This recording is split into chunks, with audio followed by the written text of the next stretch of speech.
观众朋友们好，这里是大时局，我是米兰。中共四中全会刚落幕，北京就开刀，重庆副市长姜敦涛成了四中后首虎，并牵出公正、明天系，还有习近平姐姐齐乔乔的资本暗线。这一刀不只是反腐，而是清算。更狠的是，前湖北书记蒋超良被中纪委2次清算，理由一场饭局，一句话。他说习近平亲自指挥疫情，结果被判泄密。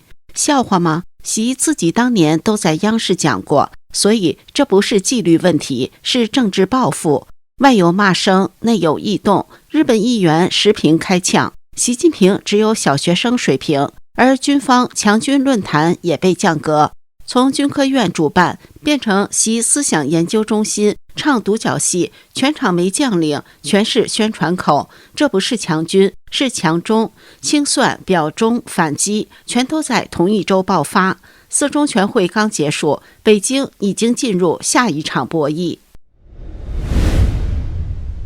中共四中全会刚结束不久，第一个被开刀的就是重庆市副市长姜敦涛。官方公告来得非常干脆，涉嫌严重违纪违法，接受中央纪委和监察委调查。10月26号周日深夜，中共重庆市政府高层被临时召集开会，市委书记袁家军，也就是习近平最信任的之江新军封疆大吏之一，当场表态，坚决拥护党中央决定。姜敦涛因此成了四中全会后官宣落马的首虎，它意味着一个新的清算周期正式开始。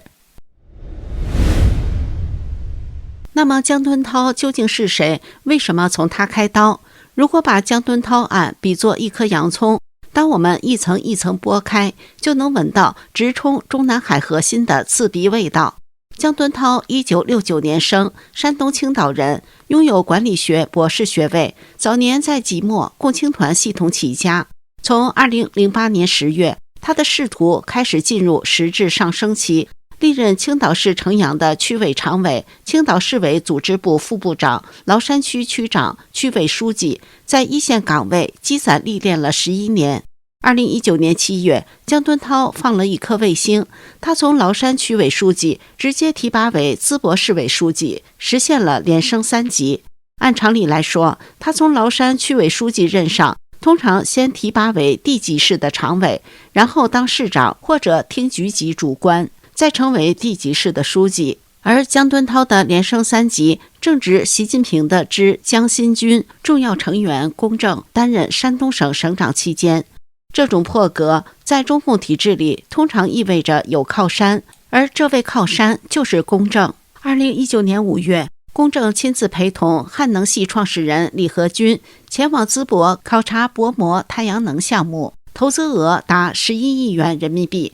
仅1个月后，姜敦涛火箭升任淄博市委书记，这一前一后的时序，让人不禁怀疑背后的政治交易。姜敦涛的仕途外层对应的是他在青岛的老上级张新奇。姜敦涛从2008年至2019年11年间，一直在青岛市的城阳区、崂山区为官，而张新奇于2011年12月至2017年间，历任青岛市副书记、副市长、代市长、市长。2023年1月7号，在央视一套播出的电视专题片《永远吹冲锋号》第1集第2个答案，详细披露了张新奇案的细节。据介绍，张新奇的违法违纪问题之一是收受不法企业明天系的巨额贿赂，他被中纪委认定为明天系的白手套。2001年至2011年，张新奇历任中共潍坊市委副书记、副市长、代市长、市委书记。期间，他帮明天系在短短17个月内吞下潍坊银行70%股权。明天系的掌门人肖建华，大家都知道，2017年被从香港蒙头绑回中国，被视为替中共多个顶级家族运作资金的超级白手套。更敏感的是，肖建华的业务曾涉及收购习近平姐姐齐乔乔的公司。这条线查到这里就被停表了，案子搁置，说白了是因为动到了高层的神经。如今中纪委重新从江敦涛这条支线开刀，就像重新点燃了那根明天系的政治引信。这已不仅仅是反腐，而是权力再分配的开场信号。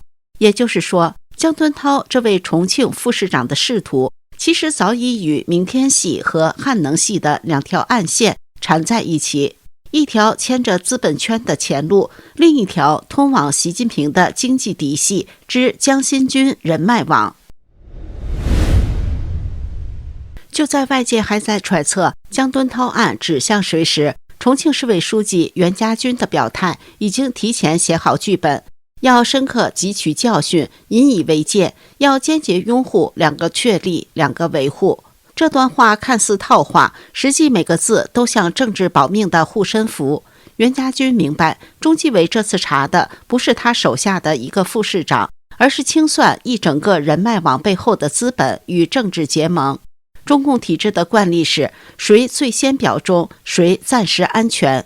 但暂时这两个字在这个时刻比任何东西都脆弱。就在江敦涛被查后的2天，官方突然宣布另一个熟悉的名字蒋超良被双开。这位曾在疫情爆发初期担任湖北省委书记的高官，原本早就平安落地，不仅没受处分，还在中共人大高票转正。结果中共四中全会刚过，就被重新拖出来清算，表面理由是他在饭局上泄露了疫情指令，属于习近平亲自部署。但这套说辞，自媒体人江峰直言荒唐，因为这根本不是什么秘密。2020年1月，习近平自己在会见世卫总干事谭德赛时就说过，疫情防控由我亲自指挥、亲自部署。求是杂志甚至以大国战役，习近平总书记亲自指挥、亲自部署为题发表长文。那么蒋超良到底是泄密还是被利用？答案可能是后者。真正的政治动机是有人要借疫情这个旧账打击习近平的执政合法性。要知道，蒋超良是王岐山系的旧人，当年他在建行系统起家，后来转任广东副省长、湖北书记，背后都有王岐山的影子。而能在出事后8个月内复出的人，没有高层默许是不可能的。如今他被2次清算，等于反习派重新启用了这颗疫情核弹，将焦点再度指向习近平本人。中共四中全会后，江敦涛、蒋超良被查，释放出的信号再明确不过，这不是习近平自我革命，而是一次针对他的全面反击。江敦涛的落马是敲山震虎，震的可能是公正乃至上海经济系统；蒋超良的双开是旧案翻炒，打的是习王联盟的脸。这场四中全会后的清算行动，让北京的气氛再次紧绷，官场上人人自危，表态潮重启。中共官媒高喊永远在路上的自我革命，但人们更愿意相信那只是另一场权力的选择性革命。就在中纪委抓首虎江敦涛的消息还没散去时，海外一段视频突然在中文网际网络疯传。日本参议员石平在节目中痛骂习近平。石平是谁？他原本是四川成都人，后来归化日本，现在是日本维新会的参议员，也就是现任日本国会议员。这次他在节目上开口，语速不快，但每一句都像钉子一样往北京的神经上戳。现在在中国，几乎人人都讨厌习近平。他君临中国13年，稳稳坐在那个位置上，稳稳地左右着中国的命运。这个人什么都要指挥，连联合国都想给方向，但他只有小学生的水平。接着他还说，北京大学居然成立习近平思想研究中心，那是北大永远的耻辱。这话一出，网友直接炸了，留言区里清一色的叫好声，骂到点子上了，这才是真话。你说出了中国人想说而不敢说的话。有人更直接，别的国家总统赚外国钱回家给国民花，习近平拿着中国老百姓的血汗钱送给外国人，他不只是折腾官场，也在折腾全世界。这样的留言放在国内平台早就被秒删，但在海外，这段视频几乎成了墙内人偷看，墙外人转发的热门片段。时评不是第一次骂中共。今年9月8号，中共外交部火速宣布制裁时评，指责他长期在台湾涉港涉疆问题上散布谬论，决定冻结他在中国的财产，禁止交易合作，并限制他及家人入境中国、港澳。结果时评笑着回应：“我10多年没回中国，也没财产，你爱动就动，这对我来说反而是荣耀。”一句话把北京那套制裁威胁完成了笑话。就在这段骂声在网上热传的同时，北京也在开一场表忠大会，第8届强军论坛。中共解放军报10月26号的报道看起来一派正常。报道称，10月23号至24号，习近平强军思想研究中心在京举办第8届强军论坛，来自中宣部、军委机关和军地有关单位的领导与专家约150人参加。乍一看，标题里还是那套深入学习贯彻习近平强军思想，深刻领悟2个确立的语气，看似照常吹捧。但熟悉军内话术的人一看就知道味道不对。异样的地方有2个。第一，主办单位换了。从2018年开始，强军论坛都是由中国军事科学院主办。军科院是中央军委直属的最高级智库，是真正的军方头部单位。军内级别过去是正大军区级，它的出面代表的是整个军队体系的背书。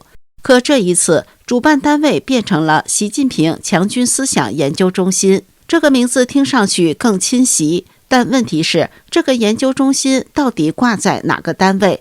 它不是军委的实体部门，也不是军科院的2级单位，外界查不到明确编制。这说明它更像是一个意识形态装置，而不是有实权的军事机构。换句话说，这场论坛从军队自己主办变成挂习名字的研究中心主办，等于从军方集体捧场变成宣传口自己搭台唱戏，这不是升格，是降格。第二，参会单位变了。以往的强军论坛报道里都写着来自军委机关、各战区、军兵种的领导和部队代表，而今年解放军报的原文变成来自中宣部、军委机关和军地有关单位的领导与专家。战区主官没了，兵种代表没了，取而代之的是中宣部。要知道中宣部是谁的人？蔡奇。蔡奇是习近平的老部下，是知江新军里最忠诚的政治保安员。现在中宣部的人出现在军队论坛里，这说明军方自己的人气不足，热情不高，需要宣传系统进来陪讲。表面上看是政治学习，实际上是帮习近平撑场子。从江敦涛、蒋超良的接连落马，到强军论坛主办权一手，中共4中全会后的中国政治正在显露新一轮权力重组的轮廓。那些口口声声坚决拥护的表态，更多是自保本能，而非信念宣誓。当忠诚变成一场比谁更快举手的游戏，这个政权的稳定其实已开始动摇。这里是大时局，感谢您的陪伴与思考，请订阅、分享并打开小铃铛，一起在动荡中坚守真相，在黑暗中点燃希望。